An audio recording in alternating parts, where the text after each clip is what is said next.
The first thing to note when starting the wave defense journey is that the game gives you 2 full chests of very useful items. As you can see here, you have a lot of stuff to begin this game with. I recommend taking a few moments to see what's in these chests, as you may find some extra useful stuff. In addition to this, around the entire base you will find a full wall with stone path and lots of turrets dotted around to help protect you from the biters, especially in the early game. You will find numerous biter bases around the outside of the map. These are the bases that will attack you throughout the duration of your speedrun. It's worth noting the location of each, as you may have to attack some in the future. The first thing to note in this speedrun is that the game gives you a modular armour.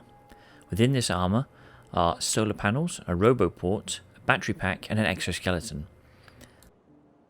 Before we set off, we need to remove the personal battery, 6 solar panels, and then place the robots on the ground around us. Also, place the battery and the solar panels into one of the chests, and then pick up the turrets that are located in the other chest. We're now ready to start phase 1, which is attacking the biters. On the way down, I like to deconstruct some of the trees and rocks. This speeds up the process later when I have the robots back in my inventory.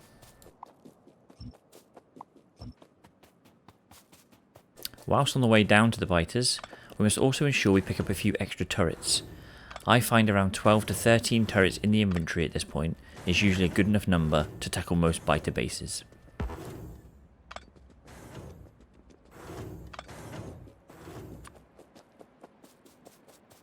Once you have the turrets and the ammunition, it's time to take out as many bases as you can, as quickly as you can.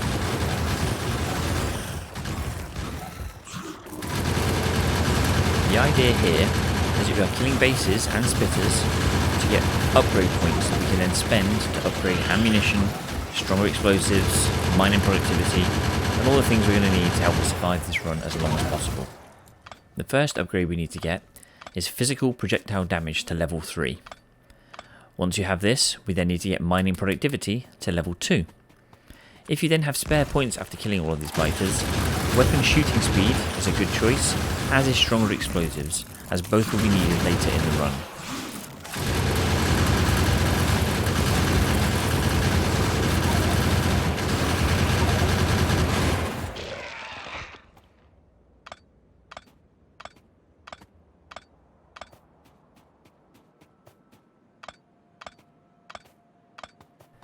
Sometimes I find leaving the odd turret around these biter bases once destroyed can be very helpful to stop further waves approaching or give you an early warning system later on in this run.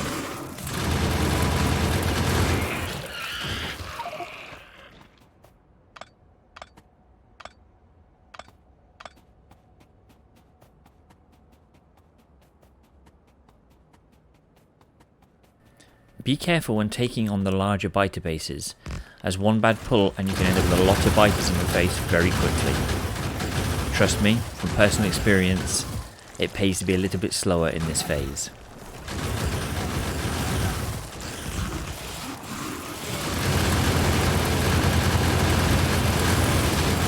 Pay extra attention as well when tackling spitters, as the green spit they fire can stack on the ground and can kill you very quickly and very unexpectedly.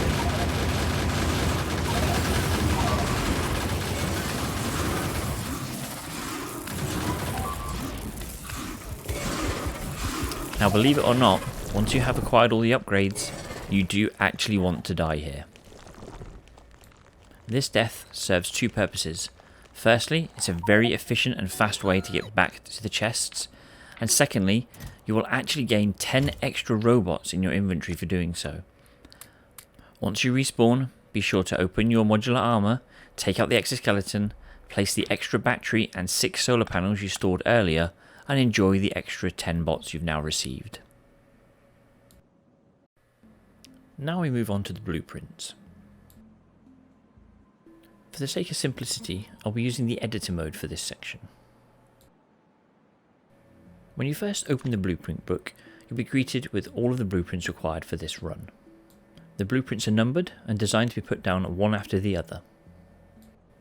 The 4 additional blueprints at the bottom are there to help place miners, power, the on-patch stone mining, and the on-patch iron mining. Once you're ready to begin, select Blueprint 0 and place it anywhere within the map. The 4 corners of stone are there to help guide you with the size of the base.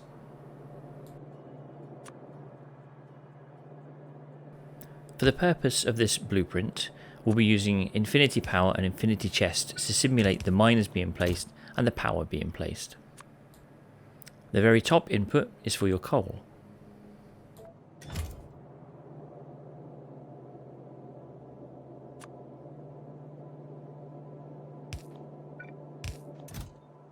The next 2 inputs down are for iron, and the rest will be for copper.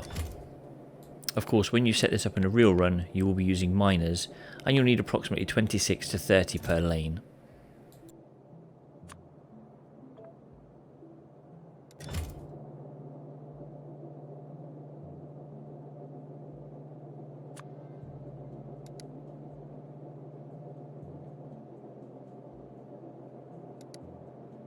As you can see from this, I'm not used to using editor, and as such forgot that you needed to use loaders at this point.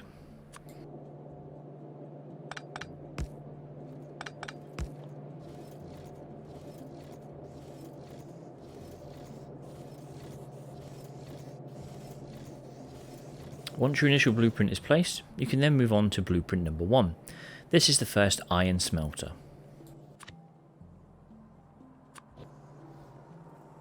This iron smelter is designed to fit over the first placed smelting lane and fits as shown.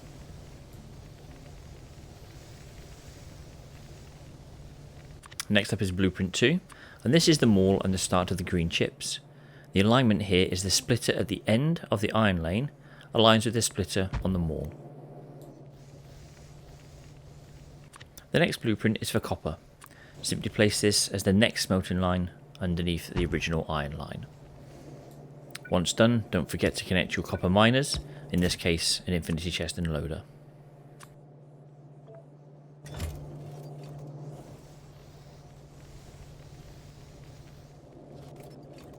The maul here is designed to make the very basics you need, including belt, gears, pipes and miners. The next blueprint is another iron line. That goes above the original iron line. This iron will help feed the maul as well as produce the starting steel you'll be needing. Again, don't forget to connect your miners at this point.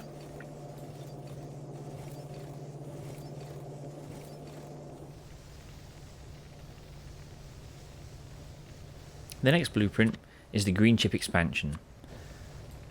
This aligns at the end of the green chips, and you can use the 2 assemblers as the guide to help you line it up perfectly.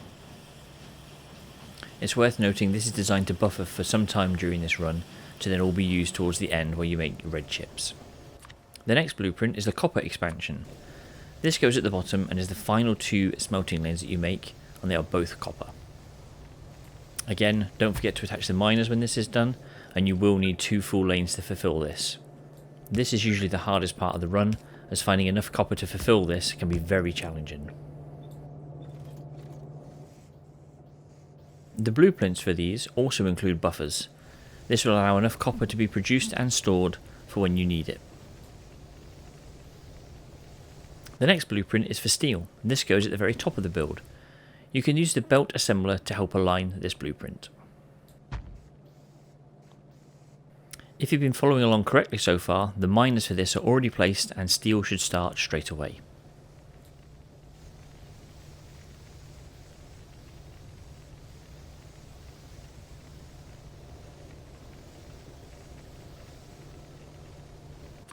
The next blueprint is the plastic and mines. Ideally this should be placed around 30 to 40 minutes to ensure you're not overrun by biters before you get defences up. The alignment for this one is a little bit trickier, but the 2 pipes at the very top of the base should help guide the pipes into place. You can also check it's working okay by ensuring the red inserters reach the belt for coal. Following that is the oil blueprint. This oil is overbuilt and will support at least 10 patches of oil. If you have less than that, don't be alarmed if all of the oil refineries are not running constantly. Once placed, don't forget to connect up the oil patches and a water source. In this case we're using the infinity pipes.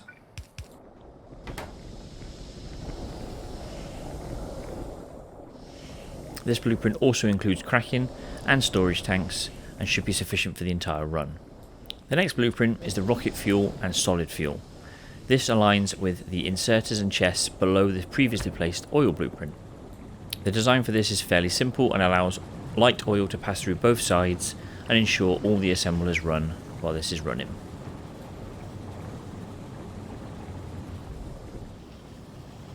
The next blueprint is the copper wires. Please pay close attention when placing this blueprint, as alignment is important. Once placed, the previously placed copper buffers will be opened up and start feeding copper to the rest of the base.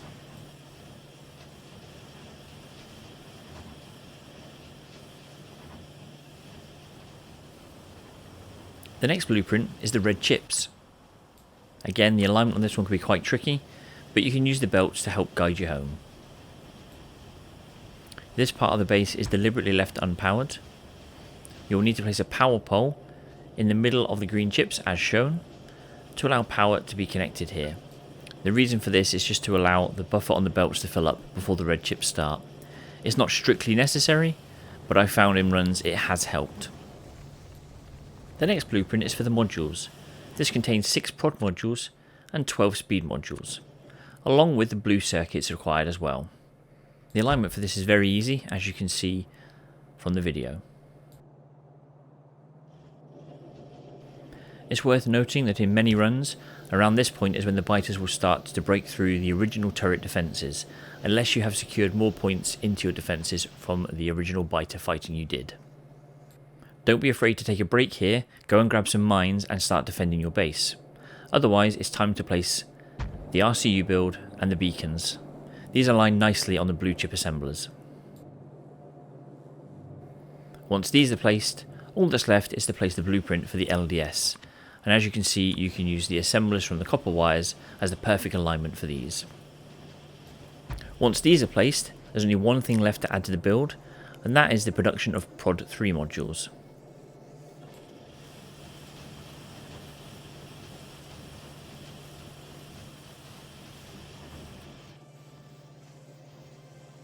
The Prod 3 modules don't have to get down too early, and in fact in most runs I find myself doing some defending before placing these down, as they're not required until much later into the run. I'll include a copy of the LiveSplits that I used to help guide you on this run. The Prod 3 modules align off the blue chips as shown.